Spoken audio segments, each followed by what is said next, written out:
Jayashree మాసపత్రికలో 1969 October సంచికలో ప్రచురింపబడింది. శీర్షిక నగరంలో. నా నివాసం నగరంలో, గరికల నాగరికత బొలిచిన నగరంలో,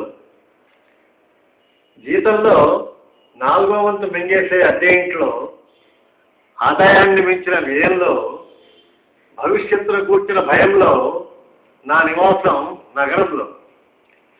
ప్రపంచ సమస్యలు క్షుణ్ణంగా తెలిసినా పక్కింటి వాళ్ళ కష్టసుఖాలు తెలియని అజ్ఞానంలో, పరస్పరం సహకారం అన్న మాటలు చెవిని పడని పరిస్థితిలో, వాయిదా పద్ధతి మీద తీరాల్సిన కోరికలతో, వాయిదా కనిపించిన ఆశయాలతో నా నివాసం నగరంలో, కృత్రిమ హాసంతో మెరిసే మొహాల నడుమ, యాంత్రిక నాగరికత జీర్ణించుకున్న మనుషుల మధ్య అర్థం కాని కేకల కోలాహలంలో.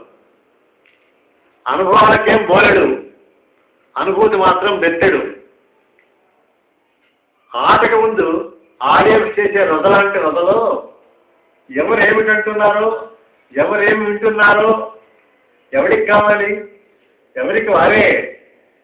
తెగిన తీగ చుట్టుకున్నట్లున్న జీవన సరళి. చార్మినార్ ఎక్కి పూర్తిగా మాసిపోని ఫ్యూడలిజం ఛాయలు చూసి డబుల్ డెక్లో అంతరిక్షంలో తిరిగినట్టు ఫీల్ అయి, ఇసుకలేని బీచ్లో అటు ఇటు తిరిగి నిట్టూర్చి కల్లోలం లేని సాగరంలో ప్రతిబింబం చూసుకుని,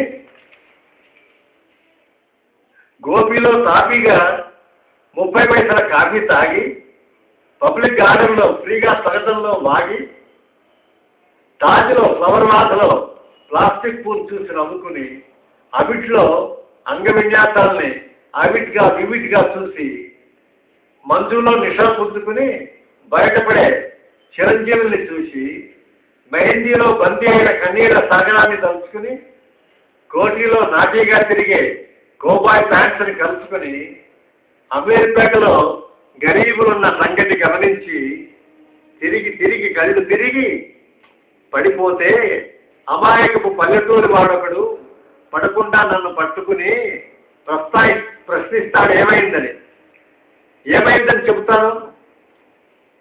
కళ్ళు పైకెత్తని బూట్ పాలిష్ వాళ్ళ, కళ్ళు కిందికి దించని క్యాప్సల్ సిగరెట్ వాళ్ళ, కాళ్ళు పీకుతున్న రిక్షా వాళ్ళ, వేలు నాకుతున్న గర్భదరిద్రుడు, గర్జిస్తున్న నోళ్ళు, బంధిస్తున్న కళ్ళు, అమ్ముడు పోయిన ఒళ్ళు, పెదవులు తప్పరించే కన్నీళ్లు, బ్రతుకు పరిచిన ముళ్ళు, బయటికి కనిపించని కుళ్ళు, కెరిస్కోప్లో రంగుల్లా క్షణక్షానికే మారుతున్న జీవిత చిత్రాలు మనసులో శరవేగంతో చక్కర్లు కొడతాయి. నగర దృశ్యం నా గుండెలో భోగిల్లుతుంది.